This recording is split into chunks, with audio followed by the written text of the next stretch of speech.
Hello and welcome to Arsenal Above All, a special transfer edition of Arsenal Above All. Well, I'll tell you a little story. A couple of days ago, I messaged the two gentlemen that you can see on screen and asked them, do you mind coming on, just having a quick, Friday night chat about, hopes, what we can do in the transfer market. And they were both, obviously, they're both sitting there. So they said, yeah, of course, Mike. And, they got a list together of who they would like to see, coming through the doors. 48 hours later, everything's been turned on its head. We've bought Trossard from Brighton, so welcome to him. Hopefully he'll help us push on to where we want to get to. And we've also got a Polish defender whose name I can't pronounce yet, so I won't try to butcher it. Almost signed and over the line. Another Spanish defender. So it's mad how they say football is, a week of football is a long time, but I think, it's or a short time, I should say. But we've got two guys to talk to you about it and go through these last 24 hours, which have been pretty mental. So I've got James Johnstone tonight. How you doing, James? Yeah, very, very good. A bit like the club where you do one pod this week and all of a sudden two come along. It's good, it's good times. Good times. Indeed. Thanks, man. And I've also got my man Steve Osakwe. Steve, they call me Stepney. How you doing, bro? All good. I mean, yeah, it's going to be an interesting one. It is indeed. So hopefully, by all accounts, Trossard, we got Trossard over the line in time for the deadline, the registration deadline. So he should hopefully appear on the bench against United. I don't know whether Arteta's made that clear in his press conference. He's probably maybe playing a bit of chess, not letting Erik ten Hag know, what the options are. But I'll go to you first, James. Obviously, there was a bit of rumblings about him, with him falling out with De Zerbi at Brighton. And obviously, it's a player that sort of, it's caught everyone's eye this season. Other clubs have sort of gone in for him. But with that signing, what's your take on, what that means going forward, in terms of obviously the squad depth he's added with his arrival, and what that also means for, further additions in particular spots? Yeah, I'm really impressed. If you look first and foremost at the fee, so it's 21 million with 6 million in potential add-ons. So I think, obviously that add-on criteria has got to be met. I think we can all think what that's going to be, potentially appearances and/or if, well, I say if, I think Neil will have a go at me when we win the league. Sorry, we're gonna have to fork out a bit more. But I think it's really, really good business. And like I said, we did the pod the other day. His name was sort of rumble. There was ramblings about it. And I said, I don't think this is where we'd go because of his age and the profile and everything. Not that he's ridiculous. If 28's now old, I'm 32 in September. Like I said, I'm waiting for my bus pass, I think, the way some of our fans have gone on about how 28, is it.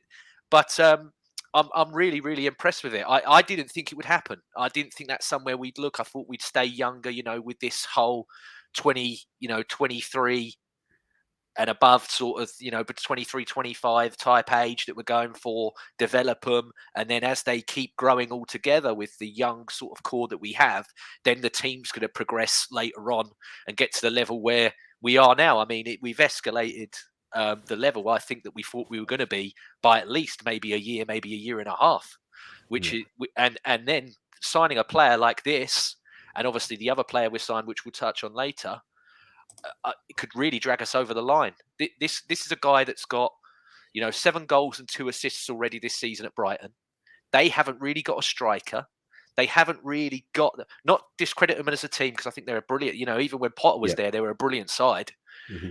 But he hasn't got the level of player that he's got around him that Arsenal has. Yeah. So if he can get somewhere between 9 to 12, goal contributions like that for us in this running in the same amount of games, wow. Yes, massive. Yes, wow. massive. Yeah. Very, very happy.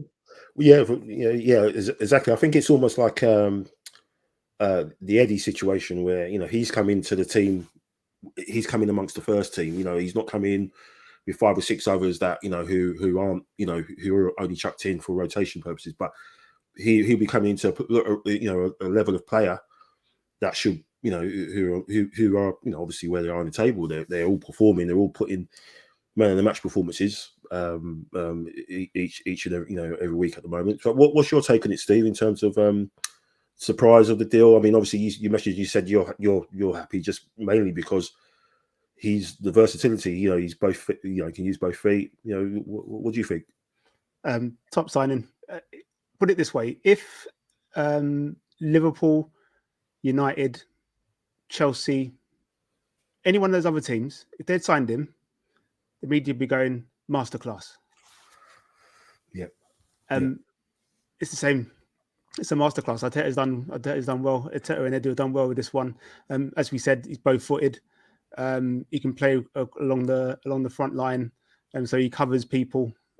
He can score goals. Good finish. Right amount of experience in terms of how many Premier League games he's played. I think it's over 140 Premier League games he's played. Yep. Over 130. I can't remember which one it was. It's a sort of signing that I think we need in terms of where the team are. It still is a young team, and he brings that extra bit of experience and that extra bit of something different. And being both-footed, I think our last one was Santi Cazorla, and everybody loved Happy Feet. Same shirt number as well. Yep. Yeah. It's a strange one as well. Obviously, that number which used to belong to Pepe, so that sort of kind of tells you how that story's going to end in the summer. But no, I'm like you guys. Obviously, very happy with a purchase of someone who can hit the ground running. Not trying to sound bitter about Mudryk, but there's always a risk factor. There's more of a risk factor there. There isn't so much of a risk factor with this one. You've obviously got the experience of just his age. He's an international. The goals he's scored this season have all come against the big side in the league. So not many players score hat-tricks at Anfield. We did have one, a little Russian, who did that. But to do that, to have the ability and the fortitude to do something like that at a place like that, even they're not Liverpool as we know they have been for the last couple of years. The guy knows where the goal is, and as you said, James, if he can, I think they threw up his figures, obviously compared to Saka and Odegaard and Martinelli. But if he can, do something like 10 goal contributions, whether that's 5 goals, 5 assists, 6 assists, whatever, that's going to be huge. With the games that we've got to play, the big games we've got to play still away from home, especially the City games, we've got to go back to Anfield. So I'm sure they'll be happy to see him again if he goes up there again. But no, I agree with you, Steve. If this was Tottenham had done the signing, it would have been great stuff. Maybe Tottenham, with the news that broke tonight, maybe won't be making too many signings for the foreseeable, which is good. So I don't know what they're going to do about defending their transfer window trophy. So that's going to be interesting. But no, fantastic signing, very astute signing. And obviously we've got the funds now to make the squad a bit deeper. And obviously another one of those signings has been Polish defender. I'm trying to get his name. His first name is Jakub. So that's all I'll say. But apparently, according to reports, he's been looked at by Juventus. He's been looked at by AC Milan. Paolo Maldini, I believe, had a chat with him earlier in the year or last year, just having a chat with him. So he's he's got pretty good talent ID. A lot of people are rating Maldini in terms of the work that he's done for the resurgence of Milan. Obviously, he's a left-sided centre back, which James, I mean, I'm sure you like to go into that because obviously it relieves Gabriel of some badly needed sort of rest, especially with what we've got to come. But what do you think of that signing as well? Yeah, so first and foremost, I want to apologise. I actually liked a tweet earlier that I would have used here, but where I've liked so many other since with all these announcements, I've lost it. I think Gabriel has played either 53 or 58 of our last Premier League games in a row as that left centre back. Mm-hmm. So, I mean, fair play because he's been absolutely brilliant. Especially after I think I can't remember which one of you it was that said. I think it was a podcast that I wasn't on, but you were talking about how where he didn't get picked, that sort of like got into. He's like, nah, you know what? When the World Cup's over, I'll show all of you. Yeah. And I think he's even been better than Saliba has been the last couple of games, and he's shown real sort of leadership qualities. Even like he's been barking at the others, and I've been really, really impressed with him. So to relieve him of some of that pressure for certain games is absolutely massive because we know Arteta loves this left-footed, right-footed thing, and Pep does as well. Pep won't play two righties together or two lefties together unless he has to. But even then, sometimes he'll move one of the wing backs in to accommodate it instead of, if he hasn't got one, he'll do it that way. So, but no, Jakub, I think he's QR is how it's pronounced. QR, yeah, I think it's QR. Yeah, someone said to me, "What do you think of QR at Arsenal?" And I was like, "I think we sell Prime, didn't we? I haven't had QR since I was a kid. I think I used to have that with a school dinner at school. Like QR." I was like, "What are you talking about?" He's like, "No, he's a centre." I was like, "Oh right, I'll check him out." And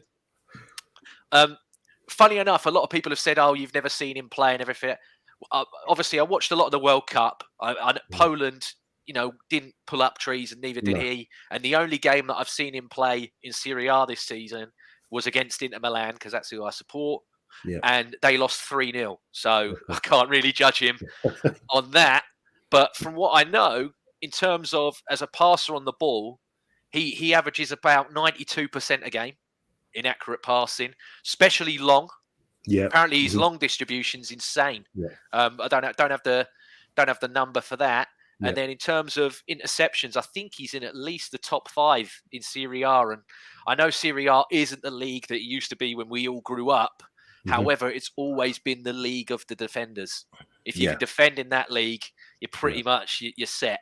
Yeah. And so he's got very, very impressive. And he's got stature, 6'2". Yeah. Big guy. So happy with that. And like I said, relieves Gabriel for a few games. And who knows? Our Europa League draw hasn't come out yet because luckily enough we were, we won the group, so we don't have to play the playoff game. But depending on who you get with that, you can rotate for that Thursday, Sunday as well potentially. Yeah. You're saying about Mudryk there, he would have cost us, 88 million, right? And again, same as the last podcast that we did, he would have been, Mudryk at Arsenal, he'd have been £88 million Mudryk, a bit like Pepe was 7. Everything that Pepe was, but he's £72 million Pepe. Not Nicolas Pepe, the footballer, is £72 million. He always had that asterisk in front of it. Yeah. Trossard coming in doesn't have that, and this lad doesn't have it. And do you know what? I'm really glad that instead of spending all that money on one big gamble, we've actually gone, no, do you know what? Let's plug the whole side. Because we know in the summer, the big one, okay, again, we'll touch on it a bit later. I don't want to jump the gun. But a big one is that number 6 that you need in the summer. You need the number 6 cover, and you potentially need the cover for Saka's side. Because Marquinhos, I think, is going to be a great player, but he's not there at the moment. Not ready yet. No. And Nelson, I'd love to see it, but I don't think he'd be, I don't think he's going to be that guy that if Saka is completely out for a long time, you can rely on Reece Nelson in the long run to do it. I'd be love to be proved wrong though. He needs to stay fit, doesn't he? He needs to. He's not, he's not doing himself, any favors, and it's almost like, you can't. How long do you wait before you sort of say, no, you know what, we've got to get someone in who's going to be a bit more reliable. So in terms of that signing as well, Steve, I mean, what does that do to people like Holding, who's been playing there? Obviously, that reduces his minutes, but again, it's all about building the squad and the level up. I mean, we don't know what level this guy is at, but obviously from the little clips we've seen, he likes to tackle, he likes to block, he seems to be a little bit quicker across the ground. It's almost like we've learned from last season, especially last January, is that we had to reinvest. Yeah, we're in a stronger position where we were last year. So why would we not, want to capitalize on that? But what do you think that does? His signing will mean going forward, because there's also an aspect of it, and some people have said that he's played a few games as a DM as well. So there's an option. So is it Arteta going for that versatile defense? Rather, and the ones who aren't so like that, like your Tierney's and Holdings, are they really got to be looking over their shoulders or maybe getting ready to maybe move on? I think this is what I had in another conversation with some group of friends in another Arsenal WhatsApp group, and I will sort of digress a little bit, but it will it will make sense.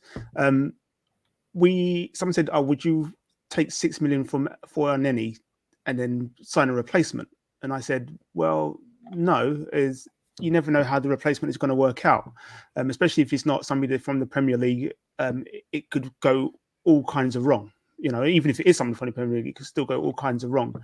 So Holding's minutes will still be there because the kid's only 20 years old and he's still got to learn and adapt to the Premier League, the pace of the Premier League and everything else. So Holding's place is still there. Same way Elneny's place is still there. I know Villa, I heard that Villa were bidding around 6 million for him. And, for me, it's laughable. I don't care if his contract is up at the end of the season. Elneny's a good person to have around the club. He's a good person to have around the younger players. And if the younger players are willing, they will learn from him in terms of patience and preparation for a game and just being ready when called upon. Same with Holding. I don't think you'll see Holding's minutes reduced that much between now and the end of the season, to be perfectly fair.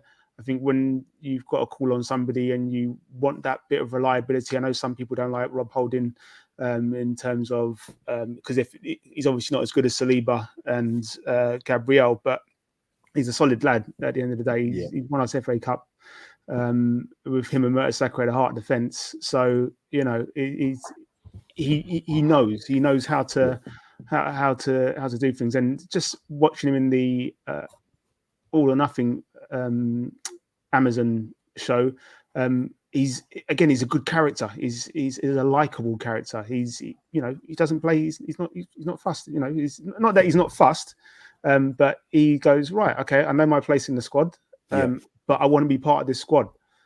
And you need players like that because when the chips are down and you're in certain situations, you need people like that are going to give those around the extra little bit of a boost. And when they're called upon, they're going to come in and at least do their job. So the new signing, if and when it gets completed, I'm Chelsea will probably have a cheeky bid, but when it is completed, it's good to have numbers and versatility. I heard that he can play the number 6 role as well, and that's a big lad to have in there, number 6. To be perfectly honest, but it's good. Again, there'll be certain games where you're going to be defending deep, and if you've got somebody that's 6'2" in the center of the park, just as another anchor in front of Gabriel and Saliba, then gives people like Partey a bit more freedom to dictate the games the way he has been. And just on a slight note, Partey's got excellent technique. I don't know how he hits the ball so hard sometimes. I think, I totally agree. I mean, if he is, he's 6'2", he's got that presence. I think certain times, you have to look at obviously what Arteta's doing. A lot of that was obviously influenced by Pep Guardiola and vice versa. Guardiola says that he influenced him again. And there was a tweet I saw today where I think you've all seen it, where Guardiola's there sitting down on the bench and Arteta's going like this, like to him, telling him like this system, this pattern. and Pep's just sitting there, just nodding away, you know, and it's like he's teaching them something. And sometimes I think with what City are doing, not in terms of the massive money signings they make, but the type of players that they get, it's like a look ahead in the future in terms of what we maybe are trying to do. Because look at someone like Rodri, for example, who plays centre back for Spain, right? And against who did they play the other day? And he was dropping. Was it Chelsea? I think when he was playing, he was literally dropping back as a centre back, you know, and then he changed it. Then you look at Rico Lewis the other night, the way he was coming inside, it was exactly the same what Zinchenko does for us. So yeah, no, I think there is that option there where I think I would say Arteta wants his back four, his defenders, all to be multifaceted. They have to be able to be inverted as well as going out, and then obviously being able, you know, because like again, there was a situation against Tottenham where Zinchenko was playing centre back for a minute. He won the ball in the centre back position, and he came out with it and he released it to Partey or Xhaka. But so I think, you know, unfortunately, players like Tierney and Holding, obviously, yes, they're really good guys. I think, you know, Tierney, I think mentioned today about the lack of game time he's had, but I think people like them, yeah, you still need them. Holding for me is like that mentality with like Ray Parlour used to have, you know, when he used to come in, he did the job for 4 or 5 games. And then when because Ljungberg used to get injured quite a bit, didn't he? And then when Ljungberg came or suspended, then he'll come back in and he'll do the job again. So you always need guys like that. He seems happy. I think the tweet, that the message he released about Lacazette was maybe a subliminal thing to say, you know, I don't really want to go anywhere, because Lacazette said to him, you know, the grass isn't greener, you know. So he's kind of said to him, look, you know, stay there if you can, you know. Because, you know, where are you going to get better than Arsenal? We all know that, but it's good to hear a player realise that for once, you know, and actually admits it. But yeah, that's interesting. Couple of transfers, strengthening the squad. I did ask you guys for some of your kind of wish list, and I'll throw up Steve's wish list in terms of what you said you would like to see come in, and then you could maybe talk through some of the ones there. I'm sure James is aware of some of those as well. I mean, the guy on the right, Mitoma, would have loved to have him. I think he would be such an addition to the squad in terms of that left hand side. But yeah, what's your thoughts on that, Steve? Obviously, maybe Diaby's maybe on the back burner now, maybe because Trossard, or you still think that's someone that we should entertain in the summer? I think with Mitoma, he's learnt the game, as in he's done the education. I think when he got his degree in Japan, he wrote about dribbling. Literally done it, yeah. Literally educated. So he understands it, and that sort of thing for me is can be quite telling about the player. Yeah. Because we've already watched him this season, and he's looked comfortable. You know, he's beaten players. He's scored goals. He knows exactly what he's doing. That's why I put him on there. And obviously, I put him on there before the Trossard deal happened. So that's probably never going to happen now. Diaby, I think he's tricky. He's a tricky winger, and he's somebody that could add quality of depth. I think Mitoma would add depth, but I think Diaby would add that bit of quality of depth just because of his playing experience. So yeah, those are my two for the wing positions. And then in the number 6 role, I went for our former young gunner, the US men's national team international. Yeah. Because he knows the club, you know, he'd know, he's played with some of the players in, like, you know, your Sakas and your Smith Rose and stuff through the youth teams. Yeah. So I think that link up will be good. Obviously, with his age as well, it means that he fits the profile that Arteta and Edu are looking for. He's young. He's got experience with the first team. He's got international experience as well. He does know the club. So that ticks a lot of boxes. And if he's coming into, you know, challenge Partey for that position, at least he's going to have time to learn from Partey as to what that sort of level actually looks like in the training ground. And that should propel him to be a better footballer Yeah. if we were to get him. And then Frank Cassie is Frank Cassie, and he's class. I think Barcelona are looking to sell players, so he's somebody that can come in with good experience and is just worth a punt. Yeah, if you're taking one of those, if I'm your genie, but you haven't got 3 wishes, you've got one. Who are you going to take from that? I'm taking our former gunner. I think he meets the profile. And we've got Trossard, so he covers the front three. So Mitoma and the RB, you can sort of go, okay, we don't need him so much. And then it's out of Cassie and Jonas, and I'd take our former gunner. Cool. James, is there anyone on there that you're interested in, or is someone else that you would like to throw their hat in the ring? Oh, do you know what? They're 4 amazing picks. I'd be happy with any of them if we were to do it. But I think because Jack will listen to this, if I don't pick Moussa Diaby, I think he'll kill me. So I've got to go for Diaby. I think if he's happy to play understudy to Saka, because he will, because no one's starting above him. Sorry, don't care who you are, it ain't happening. He's sublime. He's exactly, I mean, I said to you earlier, I wish I could have sent you a list because my list is completely gone. But do you know what? Elise is another one. I'd love Elise. Obviously was at Arsenal when he was very, very young. Didn't play with your Sakas and your Nelsons and everything else like Moussa did. But he also was at City as a kid when Arteta was there. And Arteta does like players that either he's worked with or we've seen with Trossard, with the Stuyvenberg link from when they were at Genk. If you recommend a player to him, he will take that advice on board. I mean, he's got it wrong once before listening to that goalkeeper coach about Renarsson. He got that one well wrong. But since then, all the recruitment for me has been spot on. And I think Elise would be... He's one as well, I think, would go, okay, yeah, I can play understudy to Saka. I can accept that and crack on. Whereas some of these bigger players maybe won't. Yeah. But looks like we got quite a good relationship with Brighton, so you never know. Mitoma, get him in. Yeah, get him in the summer. Yeah. Interesting stuff. So, no, thanks for that, guys.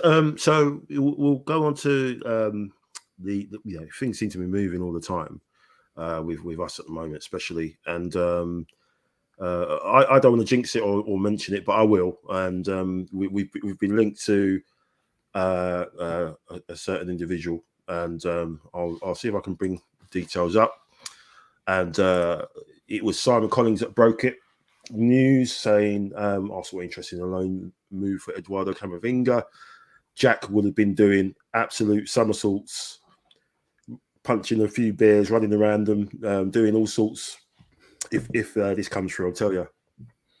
Unclear if Madrid would sanction it. That player has struggled for minutes recently. Declan Rice still number 1 target from midfield. So, gents, on a scale of 1 to 10, a couple of things. Scale of 1 to 10, how legit do you think this is? 10 being, it's on. Start the car. We're going down to getting our spaces for the parade outside Highbury in Town Hall. With Neil, Neil's going to probably be there ready. He's got his camping bag and everything. Or obviously one, no, it's just smoke. It's just nonsense. And what else do you feel? Obviously, there's I'll touch on the Rice stuff as well. Obviously, there seems to be some smoke about that as well. But what's your feelings, James, on this one? Oh, do you know what you're saying? I'll give you a number. At the moment, Edu and Mikel have not let me down, so I'm going to give this a big 8. Ooh. And do you know what? This will be. People are going, we need a cherry on the cake. We need that midfielder. This guy's 2 cherries, 3. He's cherries. He's sprinkles. He's everything. Chocolate buttons, whatever you want on there. I can't. When I saw this earlier, I was just like, we always say, Michael, don't we? Oh, they might do a madness. We all laugh, don't we? One of us will always chuck it in the WhatsApp group. What if we do a madness? And we all laugh at it. It's normally you, mate. It is normally me. That's very true. Do you know what? This guy, again, he is in, Bernabeu Bay. Release him. Release it. Let him go to someone that will appreciate and love him like we will. He has started 5 games this season. He averages 34 minutes a game at the moment. That's disgusting. That's crazy. Yeah, that's crazy. When France had no Conte or Pogba, everyone was going, "Oh my God, what are they going to do? What are they going to do?" He just went, me and Tuchemeni hold my beer. We'll run. We'll run this. This guy's ridiculous. I mean, it's very hard again because Partey, Xhaka, and Odegaard are ridiculous, so he's not going to start. But we keep talking about you got to raise that level. You know, you can never have enough good players. Oh my God. Oh my God! If Partey Touchwood did get injured, but this guy was there, I wouldn't panic. I wouldn't panic because you got to replicate that guy that can break the lines and have that passing range and go up and down like Partey does. This guy's got it. This guy's got it. I'm telling you, if we get this one, oh my word, it'd be insane. You don't need to talk about Declan Rice anymore. You know, Declan Rice is plain rice. This guy's lime and herb. He's got everything. Firecracker rice. He's incredible. He's incredible. Oh wow! I'll let Stephen go. But go on, Steve. What are you thinking now? James is giving it an 8. And what's your number? Before yesterday, I'd have said never. That's the crazy thing. I'd have said never. Yeah. And now you go, it's at least a 7. Do you know what I mean? I don't know. You're optimistic. You go, it's a loan. It's a 6-month loan. That could happen. That could easily happen. There's got to be some sort of obligation or something tagged onto that. Would you? He's that good? Would you take him without that, just so you can get over the line, win the league, whatever? Or would you just want to say that's something you've got to have something in there because Chelsea are going to be sniffing around? Someone maybe put out a story about Rice just to throw them off the scent, whereas this is the one that we're really going after. Or they play 4D chess and putting this out, so they come in for him, and then we go after. What. I think you're welcome to the multiverse, to be perfectly fair. And as James was saying, you got plain rice. And you got this other one that's just got that a certain what the French call a certain, I don't know what, Come on. I'll say something obvious. I'll say rice and peas, but that's just too obvious, isn't it? Say rice and peas. What do you find? What do you like? Which one do you like? You know what? It's the World Cup it is sometimes for a lot of players. It's a good way to show who you are and what you're about. Yeah. And lots of that French team actually shone. And I was quite surprised because with the French team, they can go one of either way. Either they're fantastic, or they're all fighting with each other. And there never seems to be an in between. It's either we're going to the final or we're just going that first round because we're too busy fighting each other. And lots of these young guys just stood up, and he was one of them. He was immense. Yeah. And we'd obviously seen him before. He went to Madrid, and there's lots of talk about him even coming to us at one point. And you sort of go, oh yeah, if we can get that. But then obviously he goes to Madrid, and you think, okay, well that's going to be him. That's going to be him solid.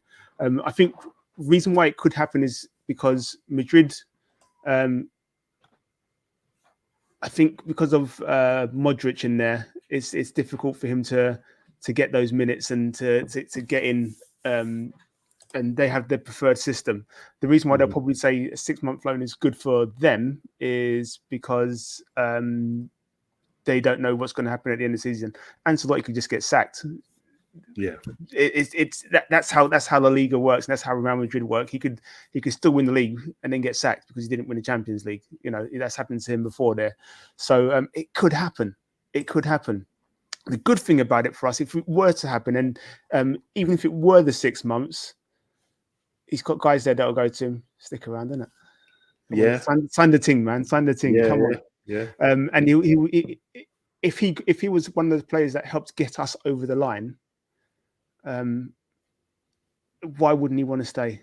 why wouldn't he want to stay? He'll be in and around one of the youngest teams in the Premier League, one of the youngest teams in Europe in terms of their age and profile. He'll be in a good environment. He'll have young players his age. Saka, Martinelli, Odegaard. It seems like a match made in heaven. That's why he was never on my list, because I was like, oh, well, he's at Madrid. So I tried to be a bit realistic with who our options could be when I gave you my list. But if I'd have known today that this guy was on our list, then I would have gone, this guy's on our list. So let's have it.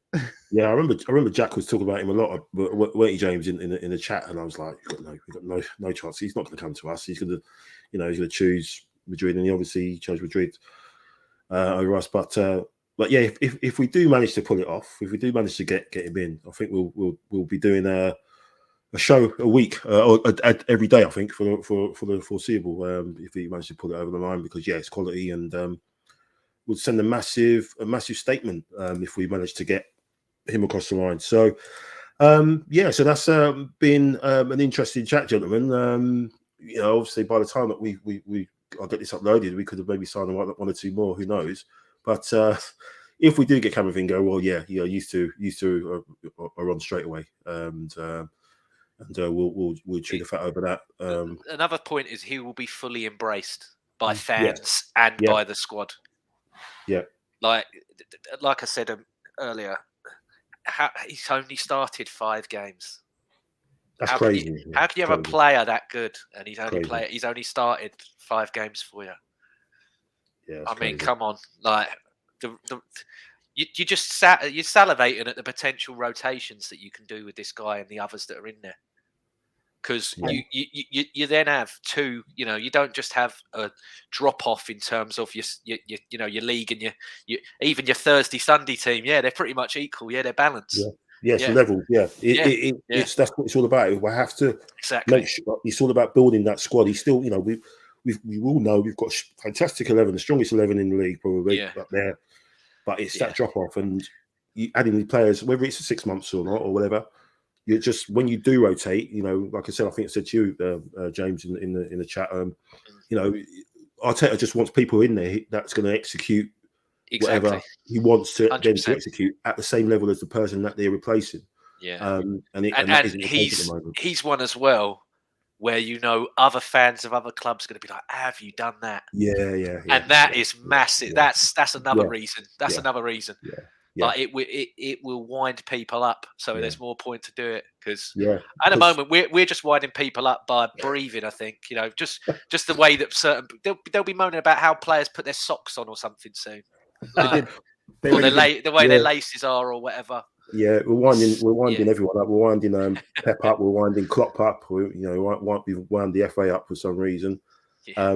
But like you said again, touching on the levels, as Arteta, you don't want to have to bring on Xhaka and Zinchenko against Oxford to get us over the line. You don't want to have to do that. You want to have you want those players that are the 11 out there, do the job, maybe an hour, 70 minutes. Then you can take them off. We've done the job. You don't have to bring. So that's why if the level goes up a bit, then stuff like that you haven't got to worry about. But exciting times. Obviously, we've got a massive game on the Sunday against the title contenders as well. We've got what people are calling them, United. We'll be back Sunday night with a show, and hopefully we'll be discussing another sensational win by the boys who run away. So thank you very much, James Johnstone. Wu-Tang is assembled again, so we've got Jizza up there. Oh, I love it. And then obviously the Raekwon the chef down there, so call me Stepney down there. I was going to say, Stephen, what have you done a prediction? What do you think? Well, for Sunday? Yeah. Okay. We're at home. I do just think we're going to win. And I don't think like by that I mean it's one of those wins where we win and not there's nothing else about it. It's like the Tottenham game, games plural. I just know we're going to win. It is a 50-50 sort of game, but I know we're going to win, and the confidence comes from what we've been doing. I don't see them beating us. Even when they beat us, I was just like, okay, well, they beat us in it, so whatever. But we should have won that game. The Martinelli goal should have stood. Easy. Yeah. That goal stands, the game changes. Yeah. You know, Man United have had at least 3 or 4 good decisions for them go. You know, even with the offside one with Rashford and that, when he's not interfering in play. Well, of course he is.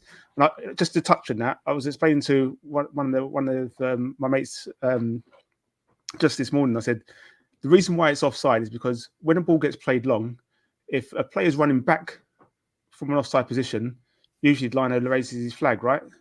Mm-hmm. But these two players are next to each other, so he's got to raise his flag. Yeah. But you know, it's United, so whatever. But that's why Arteta, and again, it was very telling. It was very telling. I can't remember whose interview it was. I think it might have been Ødegaard's interview with Jon Arke Fjørtoft, and he said something like, you know, when we lost to them last year, and I was like, yeah, you know, Arteta's in there really going, listen, guys, you don't lose this game, guys. Come on. So he's in there. He's like, you see this tweet? Yeah. You see this tweet? No, don't like it. Go out there and you win the game. We'll win the game. Yeah. Fingers crossed, man. Fingers crossed. Now, thanks for coming on, guys. I hope you enjoy the rest of your Friday night and your weekend, and hopefully the weekend then ends with another 3 points and a great performance against United. So, up the Gunners, and we'll see you soon. Oh, yeah. Sorry. No. I forgot to press the button.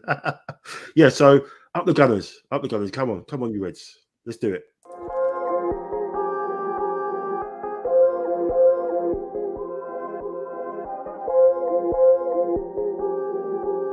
You know who made it.